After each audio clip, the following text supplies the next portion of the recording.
નમસ્કાર વિદ્યાર્થી મિત્રો 2026 દિવ્યાંગ ગ્રામ સેવકમાં આવો કંઈક સવાલ પૂછાણો હતો કે ભારતમાં સુવર્ણ ક્રાંતિ કયા શ્રેણીના બાગાયતી પાકોના વિકાસ સાથે સંકળાયેલી છે, જેનો જવાબ હતો ફળો અને શાકભાજી। એટલે કે ક્રાંતિમાંથી એક સવાલ એક માર્ક છે રોકડો હોય છે। જોઈએ મહત્વની કૃષિ સાથે જોડાયેલી ક્રાંતિઓ। એક તો હરિયાળી ક્રાંતિ ખબર જ છે, અનાજ ઉત્પાદન સાથે ઘઉં અને ડાંગર। શ્વેત ક્રાંતિ ખબર છે, દૂધ ઉત્પાદન સાથે।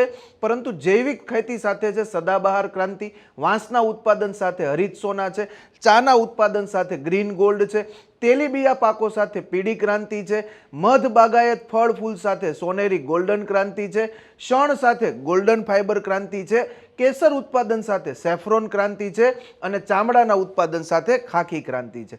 ઇલેક્ટ્રોનિક્સ ઉદ્યોગના વિકાસ માટે સૂર્યોદય ક્રાંતિ અને ખાસ ઈંડા ઉત્પાદન સાથે સિલ્વર ક્રાંતિ એટલે કે રજત ક્રાંતિ। તો વિદ્યાર્થી મિત્રો, આવી નવી ઇન્ફોર્મેશન માટે આજે જ આ પેજને લાઈક કરો, શેર કરો અને સબસ્ક્રાઇબ કરો।